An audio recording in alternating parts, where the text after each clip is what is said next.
In fact, this came out because when RJ was running for president of the bank, he came to see me. He said, look, you are the first person I came to see in the world. I left Washington as soon as I was elected, and I came straight to see you. And he asked me, what do you have in mind? I said, look, only 3 things. I'm not going to ask you for more than 3 things.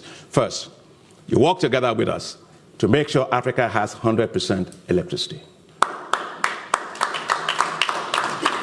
Second, you work with us to make sure Africa feeds itself and unlocks its agricultural potential, because that's going to give us really equitable economic growth with millions of people out of poverty. And third, work with us to make sure that our young people have skills, entrepreneurship, and also the jobs that they need to thrive on our continent. Now, when I was elected president of the bank, one of the first places I went to was a place in Senegal called the Gorée Island.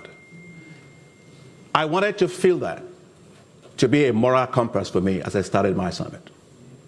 I went over there, and of course, for those of you that probably have gone to Gorée Island, you go right through it, and there's a door that they say is a door of no return. And I stood there, and I had a lot of things, memories and all kinds of things. It was a pretty emotional time for me. And as I stood there, I saw in my vision that this is why the best and the brightest and the strongest of Africa were. And they were taken out and put in on boats on the Mediterranean, and they were shipped outside of Africa. Went back into my car with all of the emotion running right through me and my thoughts and so on. And I sat down and I said to myself, but look, today, then they did it against their own volition. Today, on their own volition, several of Africa's youth are taking the same kind of boats. They're just not locked up this way, but people sitting at the bottom of boats trying to flee from a continent. So I knew that a big agenda for us has to be how to tap and unleash the potential of our youth. It's all about pride.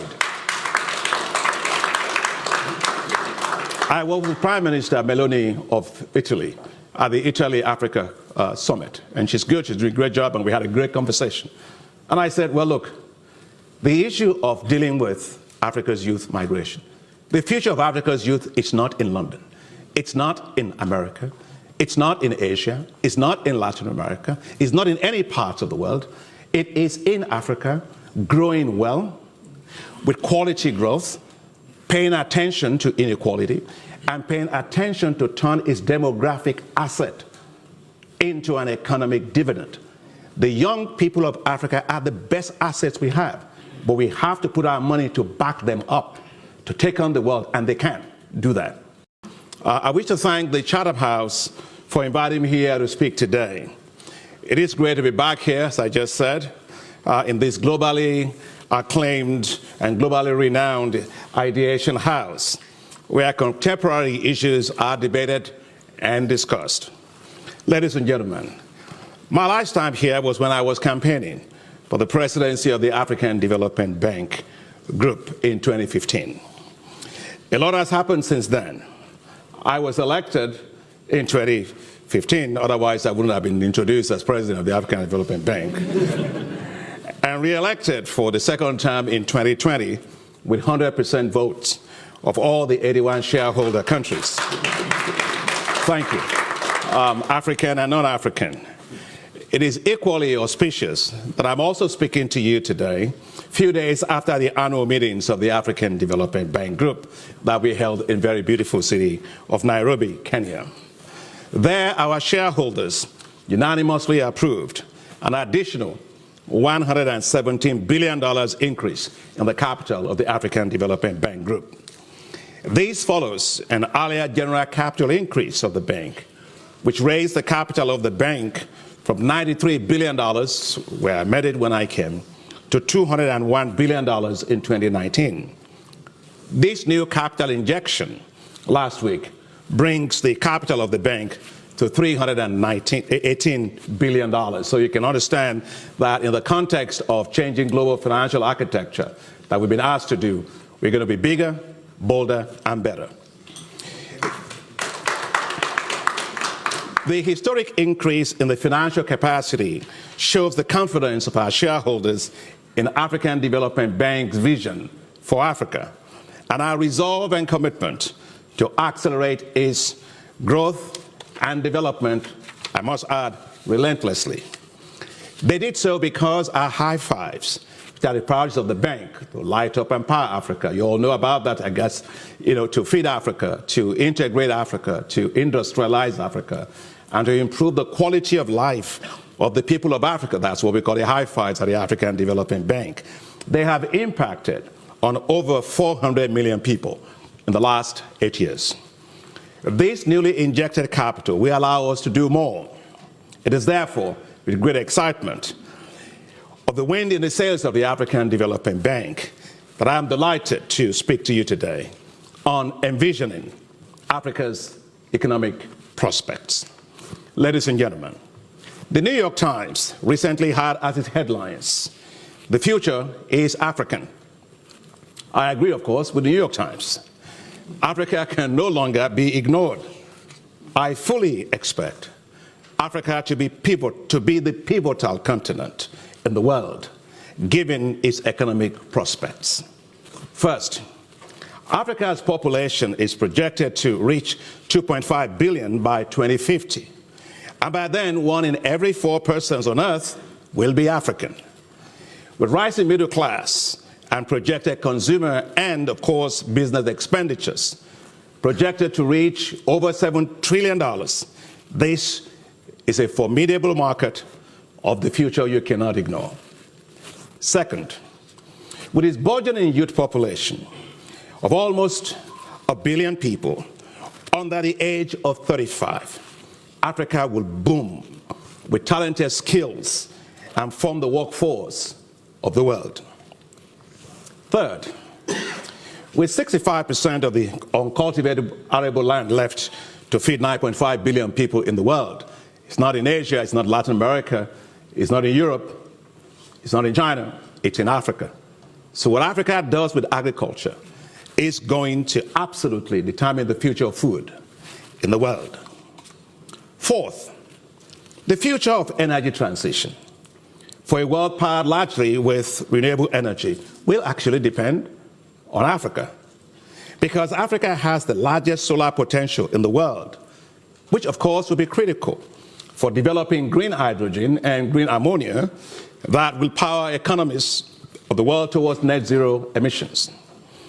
Africa also has the largest deposits of green metals, minerals, from platinum to copper, nickel, manganese, chromium, graphite, and lithium, which of course are all critical for manufacturing of solar panels, battery energy storage systems, and electric vehicles. And the value of those electric vehicles by 2025 will be $7 trillion. By 2050, it will be worth $57 trillion. Fifth, the African Continental Free Trade Area, which of course brings together all 54 African countries, with an estimated GDP of $3.4 trillion, is on its way to becoming, actually, the largest free trade zone in the world in terms of number of participating countries. Therefore, ladies and gentlemen, economic trends, growth and development of Africa are central as we look to a world where the continent will play a very significant role. Ladies and gentlemen, despite challenges of COVID-19 pandemic, geopolitical risks, high food and energy prices, and the rising global interest rates, African countries are showing economic resilience. Africa's real GDP growth rate increased from 3.1% in 2022 to 3.7% in 2023 and to 4.3% projected for 2025, according to a report of the African Economic Outlook that we released last week at our annual meetings of the African Development Bank.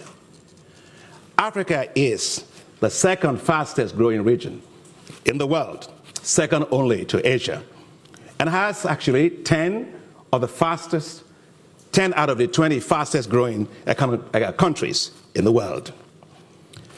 As Africa's economic resilience is bolstered, unlocking its economic prospects that we're talking about requires ensuring structural change of its economies, raising the productivity of agriculture, so we're always back to agriculture, provision of electricity, accelerating infrastructure investments, and supporting fast-paced digitalization, unleashing economic and job opportunities for women and youth, and driving industrialization through greater mobilization of the private sector.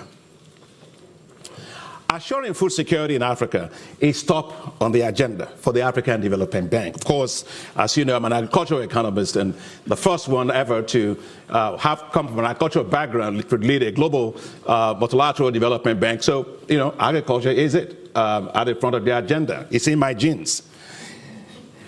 Over the past 8 years, we have provided close to $10 billion in support of our flagship initiatives in agriculture. One of our top flagship initiatives is called Technologies for African Agricultural Transformation. In other words, it's called TAAT. It has delivered climate-smart agricultural technologies for over 13 million farmers. And one of the ones is in Ethiopia. And when I spoke with Prime Minister of Ethiopia, Abiy at the time, I told him that we got the technologies that can allow Ethiopia to become entirely self-sufficient in wheat. And it's called heat-tolerant wheat varieties. We gave it to them, 65,000 metric tons we gave to them. Now, if you want to understand what 65,000 metric tons is, think of an A380 aircraft. In terms of the passengers you have, in terms of the cargo load you have on the fuel, that's essentially 94.3 tons, that's it. So when I say 65,000 metric tons of seed, think of that as like having 665 A380 aircraft, Airbuses on a landing strip. That's how much, that's in terms of volume of seed. They started and they grew it on 5,000 hectares in 2018. Last year, they grew it on 2.2 million hectares.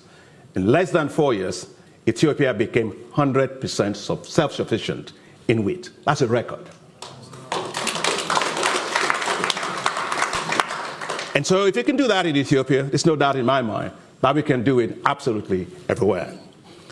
The African Development Bank is also developing what I call special agro-industrial processing zones.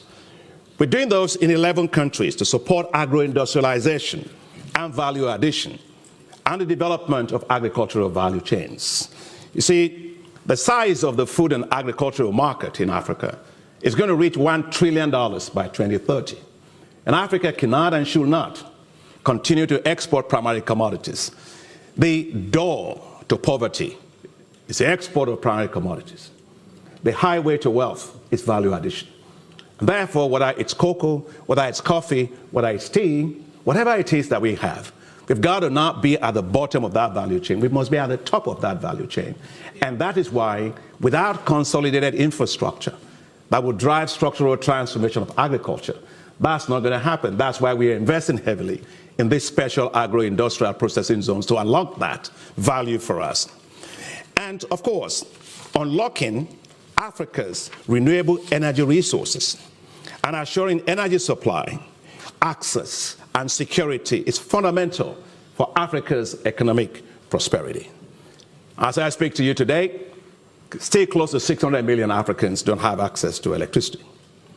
But that's good news because we kept working at it. Since I was elected president, I put electricity front and center of everything we're going to do.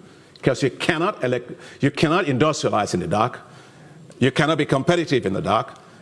You cannot be a global powerhouse if you don't have electricity. And so we launched what's called the New Deal on Energy in 2016. Much progress has been made. The percentage of the population that have access to electricity used to be 32% when we started. Now it's 57%. Significant progress has been made. But we need to turn the power of the light. God loves Africa so much. We got so much sunshine. In fact, when I came here, I was just coming from Goldman Sachs, and they were telling me that I brought a lot of sunshine. And I said, well, look, we can turn sunlight into a tradable commodity and sell it literally around the world. To do that, if you look at the Sahel, Sahel has the highest solar irradiation in the world. And yet it doesn't have electricity. It doesn't make any sense. And therefore, at the African Development Bank, we launched a big program, a $20 billion program that's called Desert to Power. That Desert to Power is to take the entire 11 countries that share the Saharan zone all across Africa and produce and develop 10,000 megawatts of solar power energy systems that will provide electricity for 250 million people. And so it's ongoing, and we can talk about that in the Q&A sections if anybody wants to ask questions. It's not something we're planning to do. It's something that we have started. And when it is done, it will be the largest solar zone in the entire world.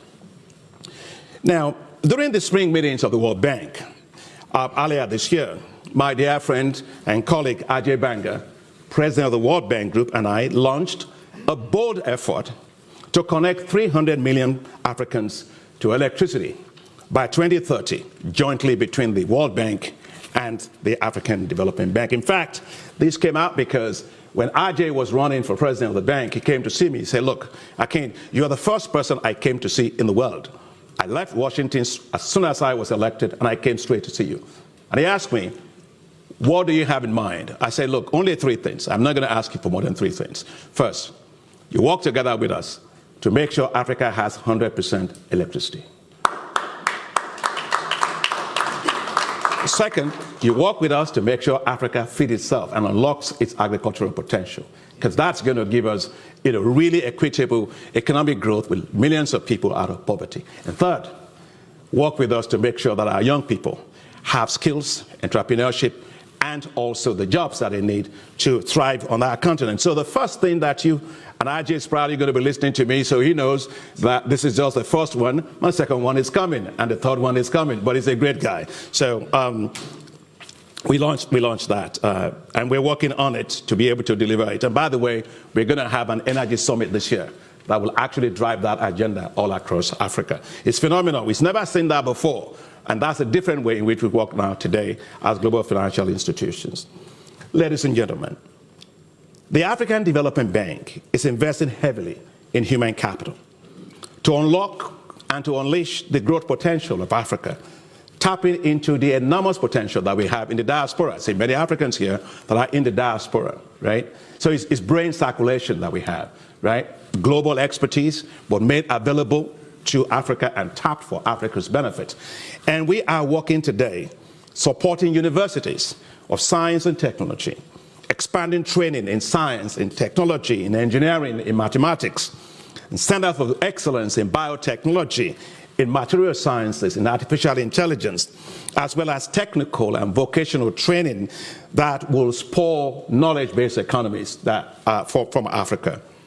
We have actually committed $700 million to education and skills development, which has supported over 4,000 tertiary education and training centers, provided 1.7 million African youth with access to education in science, in technologies, in engineering, and of course in mathematics, which are fundamental to driving a global knowledge economy.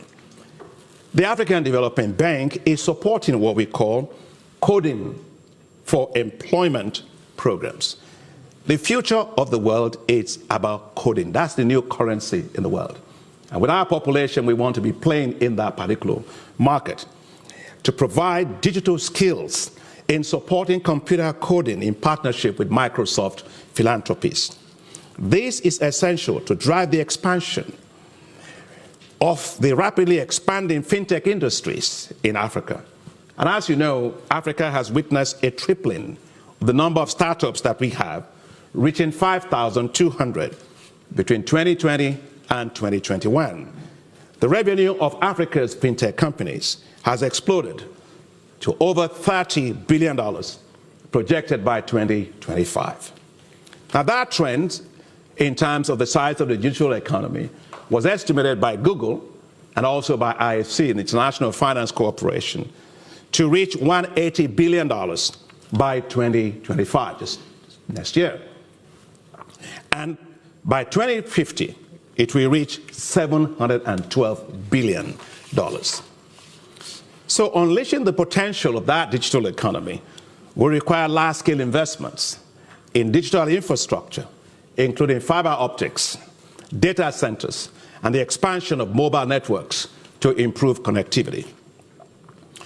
Now, when I was elected president of the bank, One of the first places I went to was a place in Senegal called the Gorée Island. I wanted to feel that to be a moral compass for me as I started my summit. I went over there, and of course, for those of you that probably have gone to Gorée Island, you go right through it, and there's a door that they say is a door of no return. And I stood there, and I had a lot of things, memories, and all kinds of things. It was pretty emotional time for me. And as I stood there, I saw in my vision that this is why the best and the brightest and the strongest of Africa were. And they were taken out and put in on boats on the Mediterranean, and they were shipped outside of Africa. Went back into my car with all of the emotion running right through me and my thoughts and so on. And I sat down and I said to myself, but look, today, then they did it against their own volition. Today, on their own volition, several of Africa's youth are taking the same kind of boats. They're just not locked up this way, but people sitting at the bottom of boats trying to flee from a continent.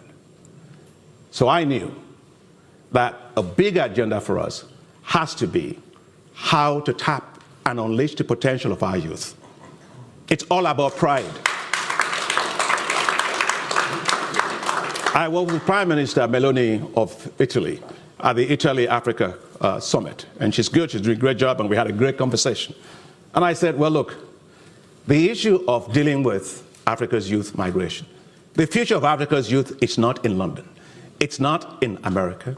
It's not in Asia. It's not in Latin America. It's not in any parts of the world. It is in Africa, growing well, with quality growth, paying attention to inequality, and paying attention to turn its demographic asset into an economic dividend. The young people of Africa are the best assets we have, but we have to put our money to back them up, to take on the world, and they can do that. And that's why the African Development Bank, when I got in there, I said, look, we're going to create what we call new financial institutions around our young people. And we are doing that today because we have rolled out, or we are rolling out, what's called Youth Entrepreneurship Investment Banks. They are new financial institutions whose whole focus, take the skills, take the entrepreneurship, take the brain power of our young people, help them to turn into great businesses, and put the wind of financial capital behind them. They are not different from anybody around the world. Take a risk for them. And so we got 2 of those already approved by our board, and several of them are on the way. We had for Liberia $16 million, Ethiopia $32 million, with several more, as I said, in the pipeline. And Vice President Solomon Quenyo is right here, and he's my Vice President in charge of that operation. We are also focusing on women. Women run Africa, actually, let me tell you that. And that's not just a cliche. I'll tell you, when I was chief economist for the West Africa Rice Development Association in the 1990s, I traveled to Nigeria. When I got to Nigeria, I was flying back to Abidjan. And I got in those days into one aircraft, they used to call them Air Afrique, you remember? We used to have an aircraft called Air Afrique.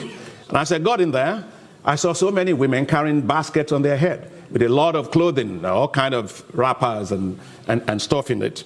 And I had just a small computer with me and a compact. You know, remember those compacts that's like a suitcase, like you grab them like that. And I was looking for where to find a space to put it. And the hostess looked at me after I was struggling and said, "Can I help you, sir?" I said, "Yes, I'm looking for a place because all these women, market women, taking over all the space with baskets and all of that." And she said, "How many times do you fly this aircraft?" I said, "It depends on how my job takes me." She said, "You know, these women, they may look not like they don't have a lot of money, but they own this aircraft." "Oh, really?" "Yes." Well, you know, I traveled all the way from Korea for this, so you're going to have to give me time. You know, and they took it, my thing, she said, "I'll put it up for you in the, up there, make way for the women." And I never forgot that. And so at the African Development Bank, we have what we call AFAWA, Affirmative Finance Action for Women, to mobilize $5 billion of financing in support of women businesses in Africa. And we are making headways with it. Already, we are working with 169 financial institutions in 43 countries. We've approved $1.7 billion of financing for more than 18,300 businesses or women. As I said, we are well on our target to raising the $5 billion. Ladies and gentlemen, let me also now talk about improving regional integration.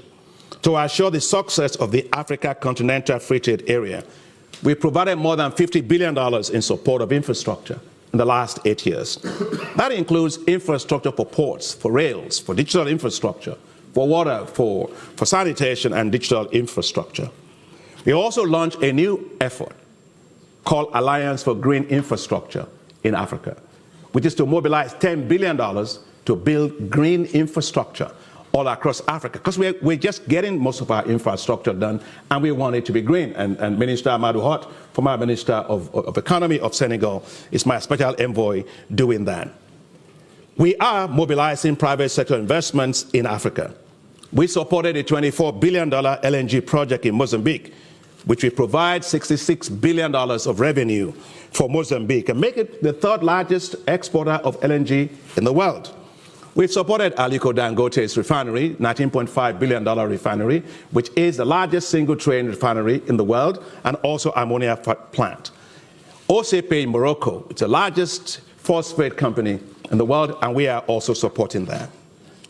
But as we do all that, ladies and gentlemen, we realize that for private sector investment, the key is risk, especially market risk, counterparty risk, exchange risks, and political risks. To mitigate this, we are deploying a whole series of instruments, from partial credit guarantees to partial risk guarantees, to support them. And just a few cases, we did this already in Benin, where we did $195 million of partial credit guarantees to help them raise $350 million from international banks and institutional investors.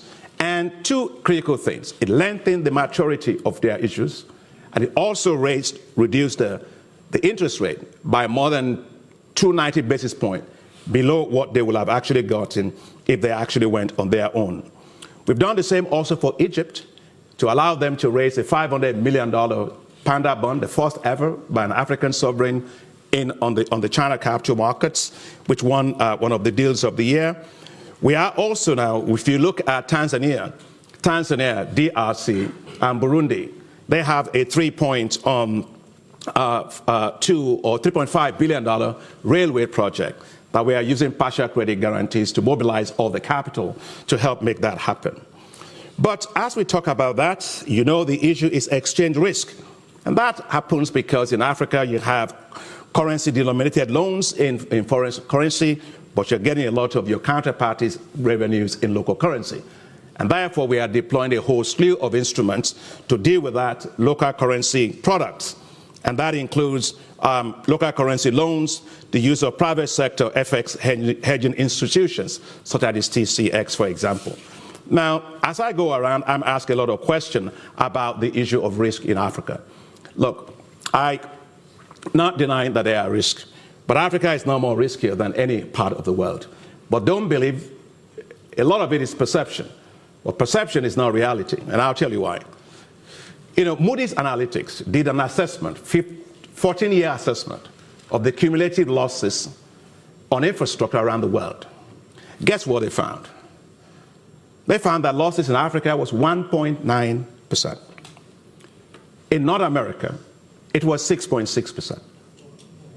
In Latin America, it was 10%. In Eastern Europe, it was over 12%.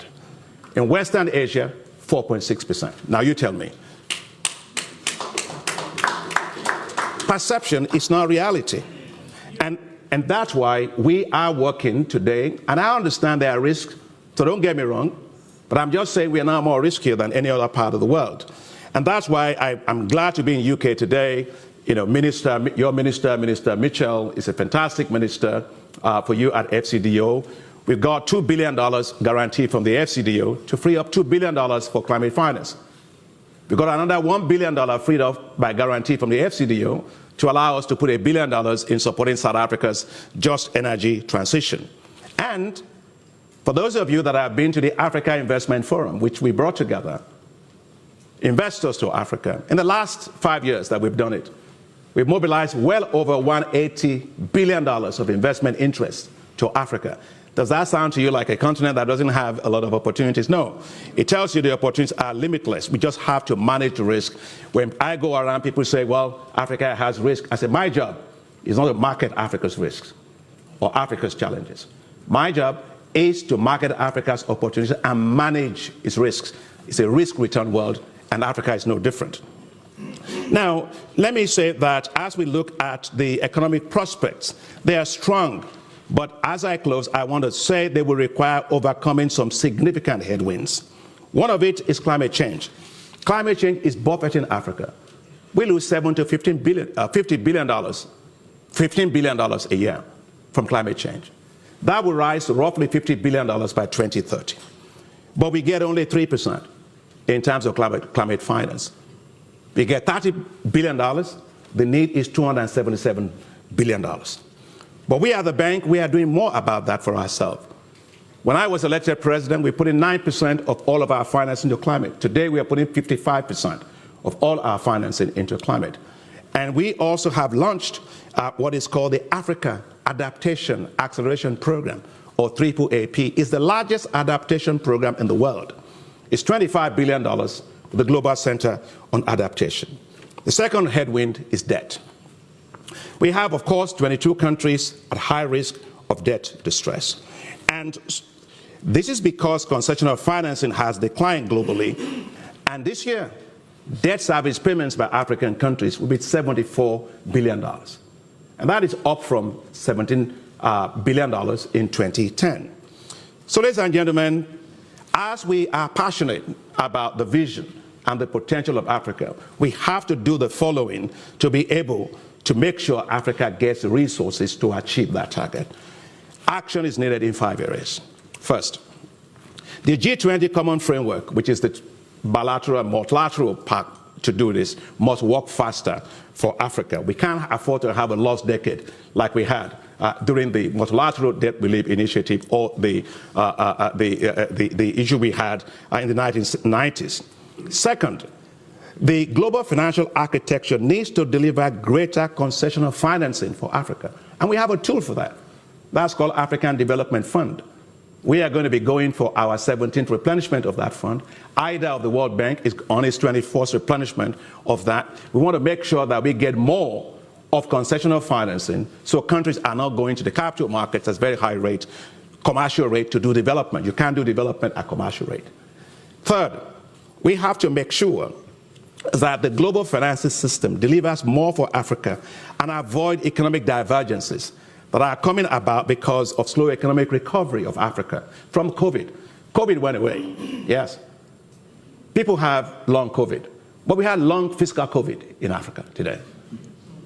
And therefore, if you take a look at how much capital financing was given to deal with COVID by developed countries, $19 trillion it was. 19% of the global GDP. Africa, $83 billion, 4.5% of its global GDP. So there's a lot of inequity in how these things are done.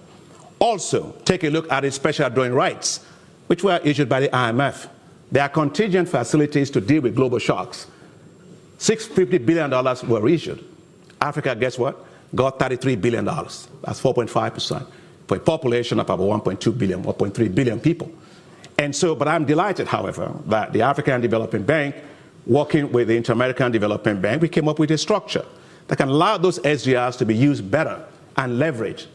And it was approved by the IMF Board of Directors after 2 years of hard work and advocacy. And here is what that means.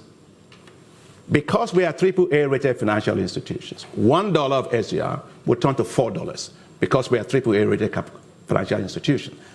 So when IMF approved it for $20 billion up to for hybrid capital, that means that we can leverage that to deliver $80 billion of financing all across African countries and other regions.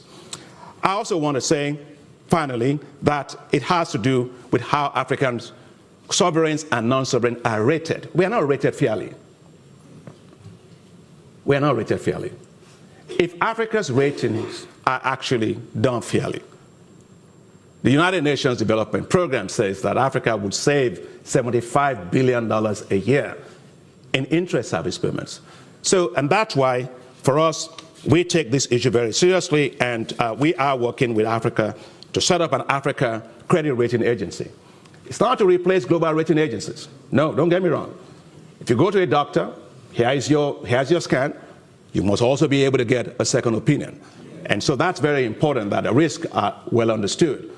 President Ruto said last week, he said he had to pay 200 basis points higher just because there was a coup in Niger Republic.